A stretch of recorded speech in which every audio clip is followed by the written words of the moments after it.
Bonjour, nous allons parler aujourd'hui d'une notion centrale de ce chapitre, c'est la notion d'orthogonalité. Alors vous avez déjà entendu parler d'orthogonalité, vous avez commencé tout petit par entendre parler de la notion de perpendicularité. On parle de perpendicularité quand il y a une intersection entre deux objets, c'est quand on fait ce qu'on appelle de la géométrie affine, une intersection entre des droites, donc on va dire que des droites affines, des ensembles de points sont perpendiculaires, et quand il s'agit de vecteurs, on va parler de vecteurs orthogonaux. Eh bien nous on va généraliser la notion de vecteurs orthogonaux ici, et rajouter évidemment des notions nouvelles sur ce que c'est que l'orthogonalité.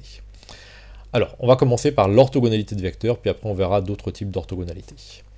Donc on se place dans le cadre suivant, on a toujours grand E un espace vectoriel réel, mais muni d'un produit scalaire. Voilà, ça c'est vraiment la chose importante, c'est-à-dire qu'on n'a pas seulement un espace vectoriel, mais on a un espace vectoriel plus un produit scalaire. Depuis le début du chapitre quasiment, mais toujours avoir ça en tête. Alors, on prend deux vecteurs de E quelconques, et donc on va dire que ces deux vecteurs x et y sont orthogonaux, si et seulement si leur produit scalaire est nul. Et si y et x sont orthogonaux, donc on va écrire x est orthogonal à y, et donc avec le symbole que vous avez déjà bien entendu vu et utilisé. Alors, le vecteur nul, donc première remarque, le vecteur nul c'est le seul vecteur orthogonal à tous les autres. Alors pourquoi? Parce qu'un vecteur qui n'est pas nul, il n'est pas orthogonal à lui-même. Puisque s'il n'est pas nul, sa norme au carré, peu importe, n'est pas nulle, et donc le vecteur n'est pas orthogonal à lui-même. Donc il n'est pas orthogonal à tous les autres vecteurs. Maintenant, la notion d'orthogonalité, c'est une remarque beaucoup plus subtile ici, dépend du produit scalaire. Je dis que si on change de produit scalaire, on change la notion d'orthogonalité. Alors ça, c'est quelque chose qui est nouveau pour vous, parce que jusqu'à présent, vous aviez un seul produit scalaire, qui était le produit scalaire euclidien dans l'espace R3, à x, y, z, un vecteur, et puis x', y', z', vous associez le produit scalaire x plus y, plus z'.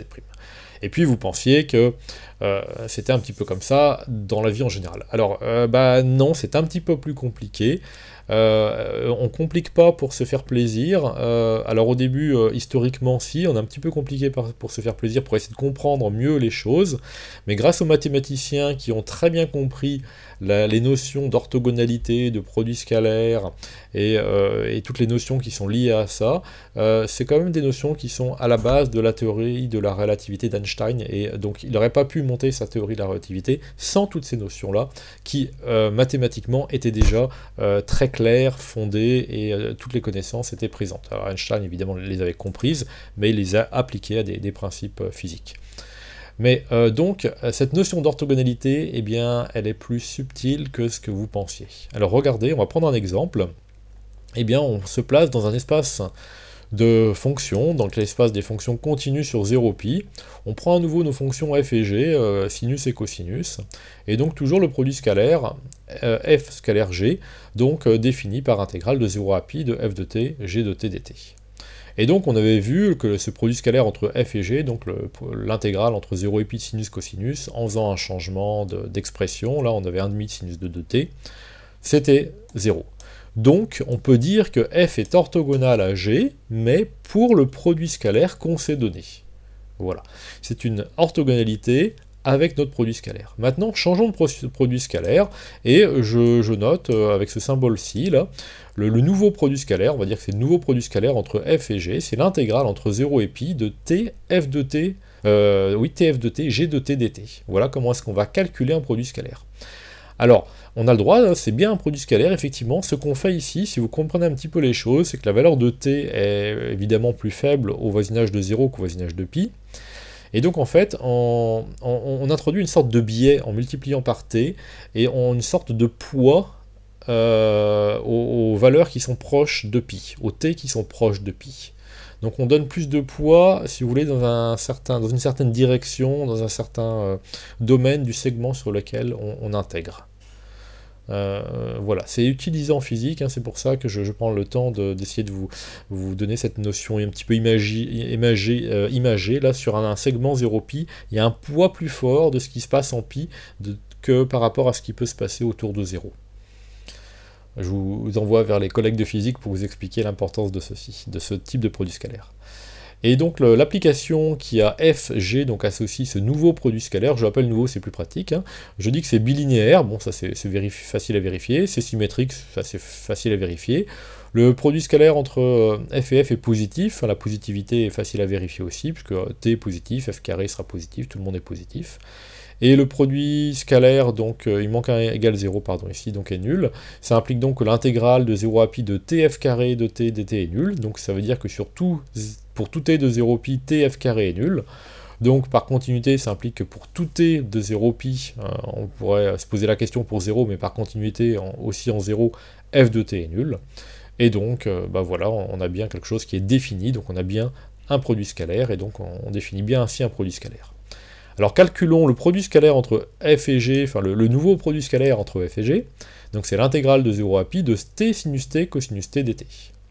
Alors je fais ma même transformation, donc c'est 1,5 de intégrale de 0 à pi de t sinus de 2t.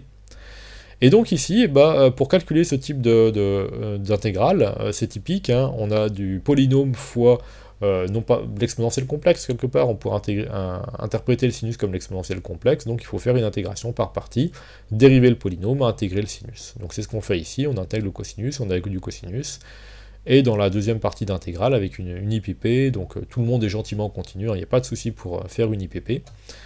Donc là, le t, enfin la partie polynomiale a disparu, c'est une constante, il n'y a plus que de cosinus qu'on peut intégrer facilement, et donc on va trouver moins un quart.